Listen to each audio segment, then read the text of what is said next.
तो प्रश्न प्यारे बच्चों ये हमारा है। तो देखो R1 का मान 1 है, R2 R3 R4 का मान 3 ओम है, R5 R6 R7 R8 R9 का मान हमारा है 5 ओम। और ये इसका चित्र है। तो पहले प्रश्न को सही देख ले। प्रश्न नंबर 4 है, क्या क्या पूछा, क्या क्या दिया हुआ है, और ये चित्र है हमारा। अब इसको कैसे हल करेंगे वो देख लीजिए। फिर इसको प्रश्न को सही तरीका से देख लीजिए आप। ठीक, अब इसे हल कैसे करेंगे वो देखना है आपको। तो देखो इस चित्र में हमें R1 का मान 1 है, R2 R3 R4 का मान 9 है, और R5 R6 यहाँ पे थोड़ी गलती कर दी हमने, अरे ये हो गई है,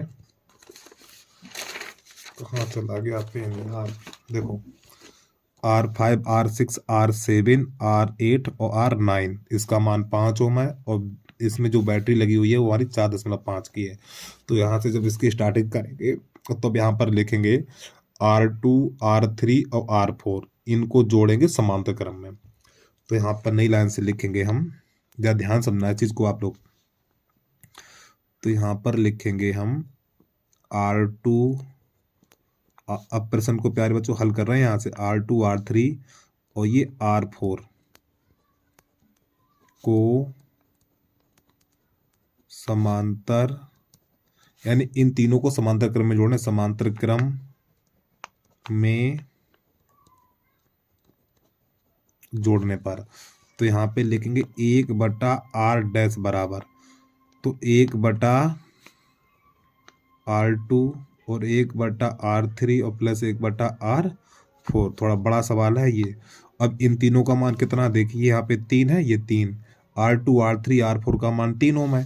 तो यहाँ पे 1/3 प्लस 1/3 प्लस 1/3, तो 1/R बराबर ये 3/3 हो जाए, कटापेटी करेंगे तो 1/1, तो R बराबर निकलेगा 1 ओम। कोई दिक्कत तो नहीं यहाँ तक। अब यहाँ से क्या करेंगे, अब इन 5 6 7 8 9 इनको जोड़ेंगे हम समांतर क्रम में, इनको भी जोड़ेंगे। तो यहाँ फिर दोबारा से यही लाइन लिखेंगे। तो यहाँ से लिखेंगे हम R5 R6 R7 R8 और R9 को समांतर क्रम में जोड़ने पर। जब इसे समांतर क्रम में जोड़ेंगे तो यहाँ पर हम प्यारे बच्चों लिखेंगे 1/R डबल डैश। ठीक है, क्योंकि R यहाँ लिख चुके थे, R डबल डैश यहाँ लिखेंगे। तो 1/R5 plus 1/R6 plus 1/R7 plus 1/R8 और प्लस 1/R9।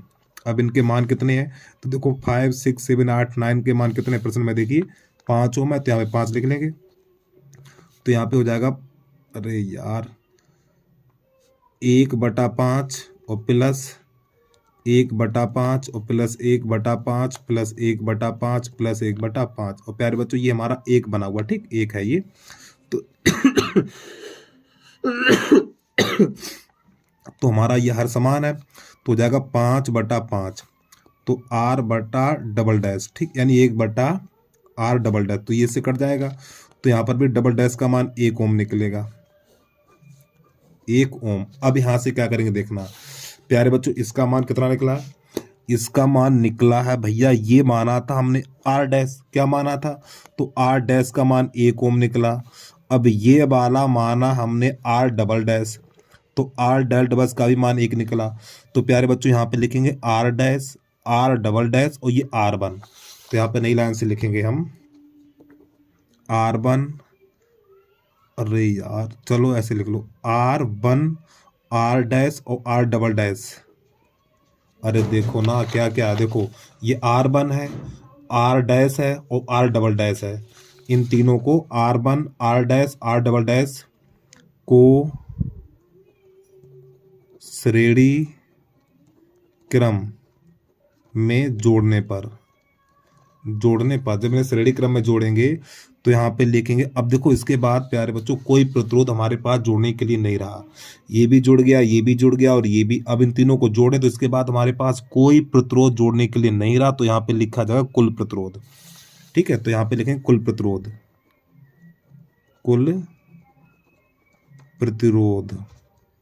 यानी R बराबर। अब यहाँ पे R1 R2 डैश वगैरह लगाने की कोई जरूरत नहीं है, तो यहाँ पे R1 R डैश और प्लस R डबल डैश। तो प्यारे बच्चों R1 का मान प्रश्न में देखो शुरुआत में स्टार्टिंग में मैंने एक लिखा है, देखो ये देखो एक लिखा हुआ R1 का मान। तो यहाँ पे 1 और R डैश का मान 1 और इसका भी मान 1, तो कितना हो जाएगा 3 ओम। तो ये हमारा R का मान निकल के आएगा। अब इसकी हमें चाहिए परिपथ में धारा, परिपथ में धारा। तो यहाँ पे लिखेंगे I बराबर, यानी कि परिपथ में प्रवाहित विद्युत धारा I, सूत्र होता है I बराबर V बटा R, V बटा R। अब देखो इसमें कितने वोल्ट की बैटरी लगी हुई है, जो हमारे वोल्ट की बैटरी लगी हुई है वो 4.5 है, तो V का मान 4.5 हो जाएगा।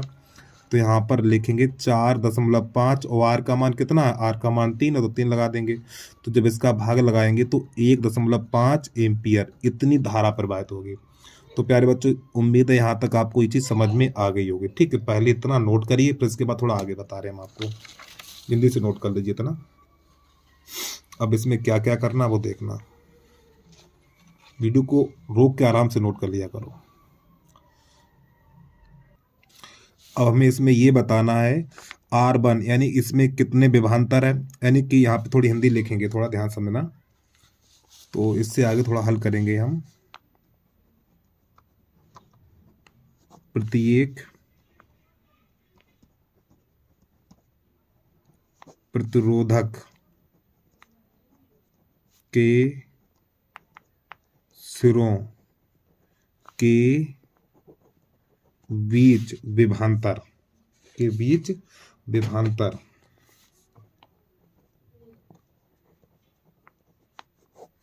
तो पहले जो प्रतिरोध आता है हमारा R1 है, क्या है R1, तो यहाँ पे लिखेंगे हम। और देखो विभवांतर बराबर सूत्र होता है हमारा V बराबर होता है भैया, V बराबर क्या होता है IR, ये सूत्र होता है हमारा। तो पहले देखो यहाँ पे R1 है तो लिखेंगे B1 बराबर, ध्यान सुनना सब बच्चे, B1 बराबर तो I यहाँ पे लिखा जाएगा R1, I हमेशा यही रहेगी। तो I का मान अभी हमने कितना निकाला, I का मान देखो प्रश्न में ये मान ध्यान रखिए आप सब, I का मान 1.5 है, तो यहाँ पे लिखेंगे हम 1.5। तो चलो यहाँ पे लिख लें हम I का मान 1.5 और R1 का मान शुरुआत में देखो फिर R1 का मान 1 है, तो हमारा B1 बराबर निकलेगा 1.5 वोल्ट, विभवांतर का मात्रक वोल्ट होता है। अब थोड़ा आगे समझिए, अब इसमें कहाँ चला गया चित्र यार। अब देखो जब ये प्यारे बच्चों हमारे तीनों प्रतिरोध समान है, जब ये तीनों प्रतिरोध समान है तो विभवांतर भी समान होगा। तो यहाँ पे नई लाइन से लिखेंगे हम, अरे यार B2 बराबर B3 और बराबर B4, ठीक, और बराबर I इंटू यहाँ पे R डैश लिखेंगे, क्योंकि देखो इनके बीच यानी यहाँ पे प्रतिरोध क्या माना था हमने, प्रतिरोध R डैश माना था ना, हमने R डैश माना था, तो इसलिए R डैश लिखेंगे। यहाँ पर मान लगा दीजिए, I का मान 1.5 और R डैश का मान कितना, R डैश का मान कितना निकला था, R डैश का मान यार भूल जाते हैं आप लोग, देखो R डैश का मान 1 निकला, यहाँ पर ये देखो स्टार्टिंग से आप 1 निकला, तो यहाँ पे 1 लिख देंगे। तो इसका जो आंसर निकलेगा 1.5 वोल्ट इसका भी निकल के आएगा। अब थोड़ा और समझिए आगे यार, इसके आंसर भी मैच कर लें, आंसर आ रहे कि नहीं आ रहे कहीं, हम पता लगे मेहनत भी करें और इसके आंसर भी ना आए। और देखिए प्यारे बच्चों इसमें आंसर नहीं दिए, ठीक, आंसर फिलहाल हमारे बिल्कुल ठीक है। अब थोड़ा आगे देखिए, अब इसी प्रकार यहाँ पर, तो यहाँ पे देखो कितने 5 प्रतिरोध है, R5 6 7 8 9, तो इनमें भी क्या होगा, इनमें भी जो विभवांतर होगा समान होगा। तो यहाँ पर लिखेंगे हम, और इसको मैंने क्या माना था, इसको माना था, देखो इसको R डैश माना था तो इसलिए R डैश लिखा हमने, इसको R डबल डैश माना तो यहाँ पे R डबल डैश लिखेंगे। तो नई लाइन से लिखना हमें B5 B6 और B7 और B8 और B9 बराबर, तो यहाँ पे लिखेंगे I डबल डैश, इस प्रकार R डबल डैश। तो I का तो मान हमारा 1.5 है, अब R डबल डैश का मान कितना निकला था, आर डबल डैश का भी मान हमारा एक ही निकला था, तो यहाँ पे एक लगा दीजिए, तो 1.5 वोल्ट, तो इतना निकल के आ गया। फिर आगे थोड़ा हिंदी लिखेंगे इसके बाद। अब इसकी में धारा ज्ञात करनी है, तो नई लाइन से और लिखना है यहाँ पर। तो यहाँ पे लिखेंगे प्रत्येक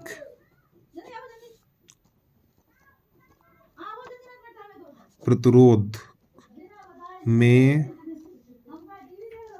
बहने वाली विद्युत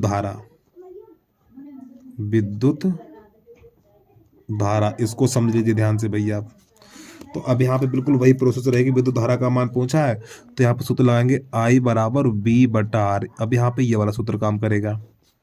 तो देखिए, तो सबसे पहले I1 बराबर, तो I1 बराबर यहाँ पर लिखेंगे हम V1, तो यहाँ पे V1/R1।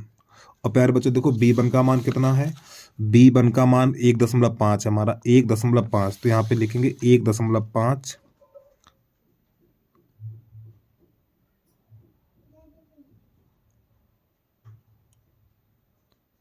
कुछ गलत तो नहीं हो रहा है, 1 मिनट रुक जाना यार। इतना करने के बाद तो देखो B1 का मान शुरुआत में निकाल चुके हैं, तो B1 का मान कितना है, अरे यार देखो ये रहा B1 का मान हमारा 1.5, तो यहाँ पे लगाएंगे 1.5, तो 1.5 और R1 का मान 1 है, तो 1 लगाएंगे, तो I1 बराबर निकलेगा हमारा 1.5 एम्पियर। एक आंसर ये निकल के आ गया। अब इसके बाद अब यहाँ पर देखो, जब प्यारे बच्चों ये हमारे तीनों प्रतिरोध समान है, जब ये तीनों प्रतिरोध समान है तो तीनों के विभवांतर समान होंगे और तीनों में विद्युत धारा समान प्रवाहित होगी।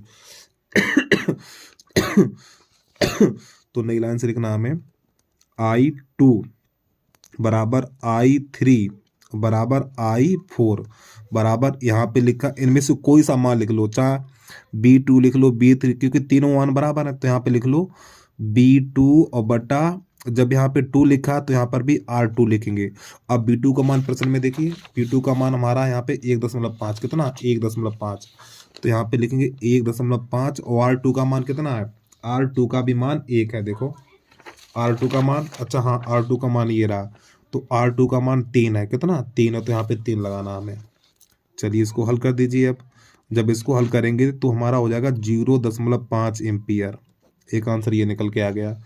फिर इसके बाद नई लाइन से और लिखना है। अब लिखना है हमें I5 बराबर I6 बराबर कितना है, हाँ ठीक सही है, I7 बराबर I8 बराबर I9 और बराबर, तो यहाँ पे B5 और बटा R5 ये। तो B5 का मान देखो कितना निकाला हमने, B5 का मान निकला 1.5 देख सकते हो, तो यहाँ पर लिख लीजिए 1.5 और R5 का मान कितना है, R5 का मान देखो, R5 का मान ये रहा, R5 का मान है प्यारे बच्चों 5, कितना 5, तो यहाँ पे 5 लगा दीजिए। तो जब इसको हल करेंगे तो निकलेगा 0.3 एम्पियर। तो प्यारे बच्चों प्रश्न हमारा पूरा हल हो गया है। चलिए एक बार इस पेज को भी पूरा देख लीजिए और जल्दी से नोट कर लीजिए। और प्रश्न हमारा बिल्कुल सही है, कुछ भी गलती नहीं है इसमें, जल्दी से नोट करिए इसको। तो प्यारे बच्चों वीडियो आपको अच्छा लगा और समझ में आ रहा तो प्लीज़ वीडियो को लाइक करके यूट्यूब चैनल को सब्सक्राइब करके बेल आइकन घंटी को प्रेस कर देना और कमेंट में आप जरूर बताना वीडियो कैसा लगा आपको।